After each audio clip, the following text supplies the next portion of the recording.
Hello, friends. So, talking about the increasing cash in circulation these days, why it is happening, and what danger it can pose in the coming months uh, in the context. Now, looking at this, first of all, the numbers. So, usually we see somewhere around 17 trillion rupees cash under circulation in the Indian economic system.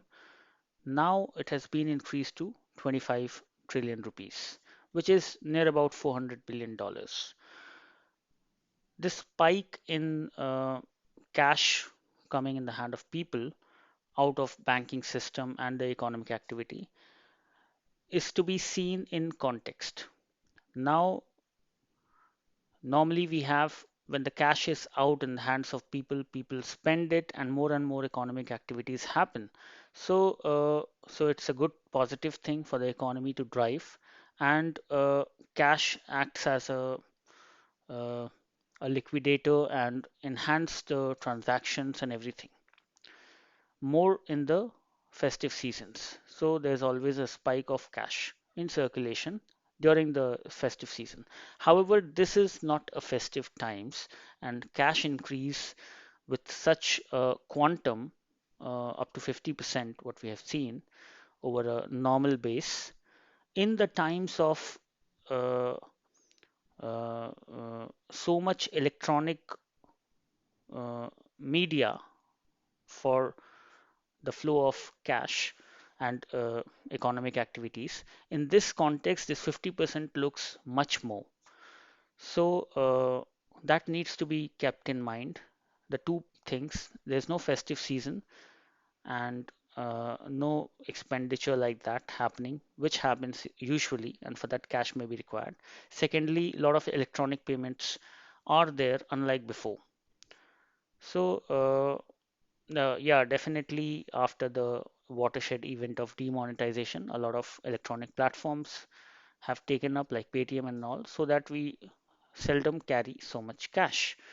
So in these contexts, a rise of 50% over a base of 2016, if you can put, is a very high rise, and that can only be explained in one way, that people are not trusting the banking system anymore, or the mutual fund equity system, debt system, because of a lot of defaults happening in the COVID times, and a lot of uncertainties are lying around with banks as well. We This is also substantiated by the fact that even at a very low reverse repo rate of 3.75% being offered by the RBI to the banks, still banks have parked a lot of huge pile of cash with the RBI for this low interest, and they are not lending it across. So the credit growth in the Indian economic system is very low as of now, shrinking in a way, and even the quantitative easing being introduced by RBI is not working for our economy.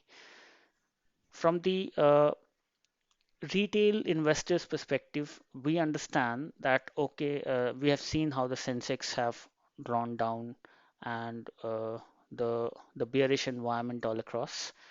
Apart from that, we have seen the a series of loan defaults happening, so the debt market is not that sound. Uh, Now, in these contexts, everyone is shrinking their money. Gold rates, we have seen the spike in gold rates by a huge percentage. I think from 30,000 stable rates to 45,000 per 10 gram is the rate for now. So that clearly suggests how people are moving towards concentrating more cash in their hands and gold, and not trusting the economy to invest it or park it anywhere. So a lot of fund cash is parked unutilized, and what we can say is that here, even though the RBI or the Fed in US are trying to engage in quantitative easing and engage more and more activity, inspire activities, but the market has decided not to do so, surely due to the COVID, and they are not participating much in the economy. So we can say it's a market determined or market driven quantitative tightening, what is happening in effect in the Indian economy, at least what we are seeing. So At this point of time, the money being parked here and there unutilized, the economic activity is dying down, the demand's falling, and in this entire context, the levers of the RBI and monetary policy is not working. The banks are not trusting the companies to give easy loan, nor the retailers are, or the retail investors or the big investors as well are happy to invest. So in this entire context, it's a context where only one force can work, and that is the government with their Keynesian influx of money into the system and creating demand artificially by promoting more and more government works on the field, and that way slowly things will improve. Parallel to that, definitely the COVID has to go for the private players to come even in that case. So a lot is to be seen. Let's see how things will unfold. Thank you.